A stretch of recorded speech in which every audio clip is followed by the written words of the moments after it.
Welcome to AM Best Audio. I'm Lori Shortis for AM Best TV, and we're at the CIRCA ReConnect Conference in Grand Cayman. And joining us now is Kevin Kajiwara. He's the Global Chair of Political Risk Advisory at Teneo. Kevin, welcome. So great to see you. Thank you so much for joining us. Good morning, Lori. Good to be here. So Kevin, you'll be presenting on a panel discussion here today. Can you tell us a little bit about the focus of that discussion and the key message you'll be sharing with the audience? Absolutely. My focus is on geopolitics, and I think it's something that's in the background and actually on every decision that's being made by any corporate executive, and certainly within the insurance industry right now. And while everybody's here more or less to discuss the industry, where it's going, how to develop, the regulations and so on and so forth, I think it's very, very important to also consider that geopolitical backdrop and what the economic ramifications are of the geopolitics. Obviously, we're in the middle of a hot war right now where events are moving very, very quickly. But quite frankly, there are a lot of geopolitical tensions in the world right now. The playing field is changing. It's evolving as we speak. Relations between the great powers, the role of the United States is going to play in the world going forward, the global trading environment, and all of that is relevant, obviously, for the industry. So kind of setting the table for what is underlying the global operating environment. Expanding on that, how are current geopolitical tensions impacting global insurance and reinsurance markets? Well, I think there's no better example, obviously, than the closure of the Strait of Hormuz, but maybe more importantly is the reopening of the Strait of Hormuz.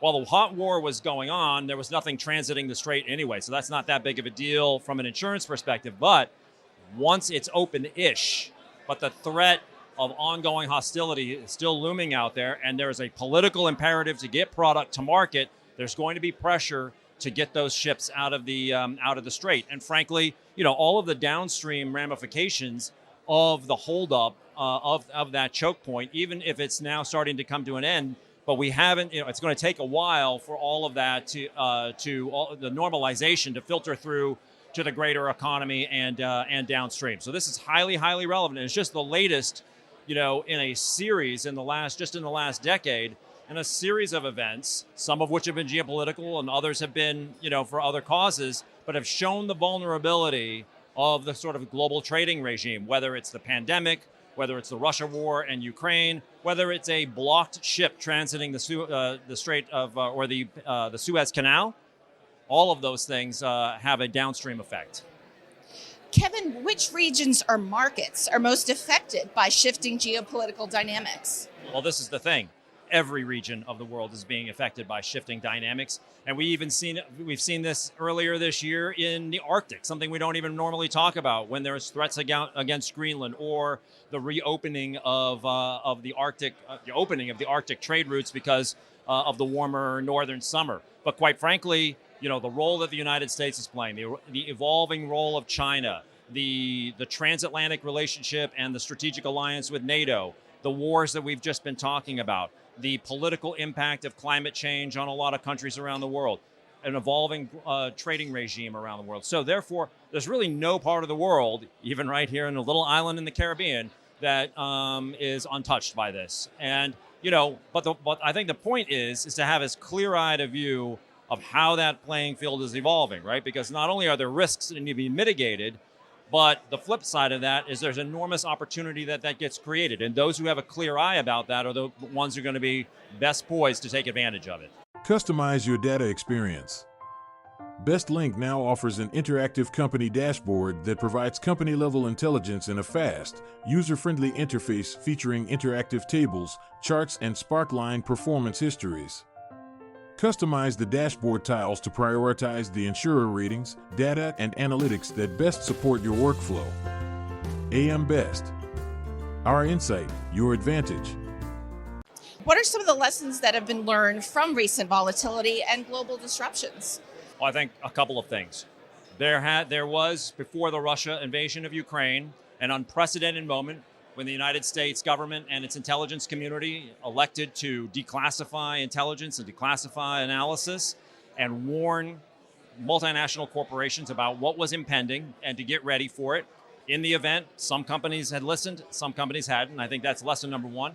Lesson number two, though, is that, to remember that political actors, be they national leaders or individual voters. Political actors are taking actions against their economic interests every single day. And so therefore, those are hard to plan for.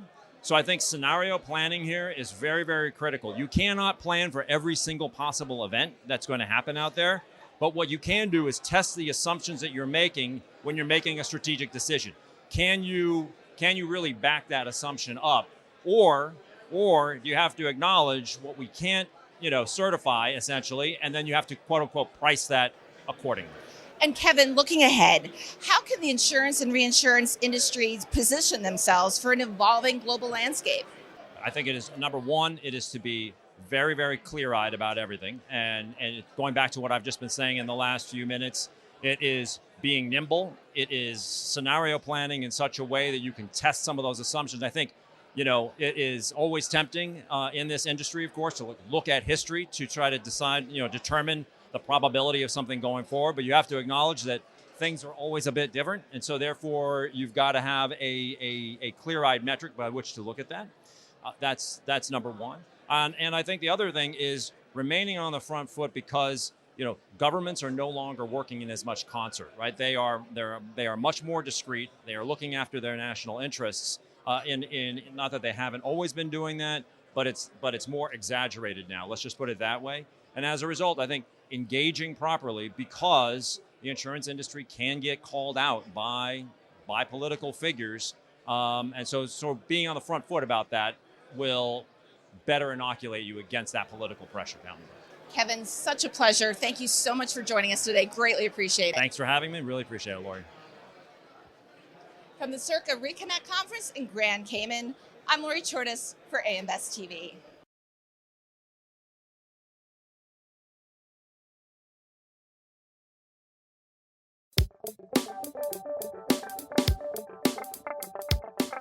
Looking to get the full attention of the insurance industry? We have the platforms that will do just that. Whether it be AM Best TV, AM Best Audio, Best Review Magazine, or Best Day.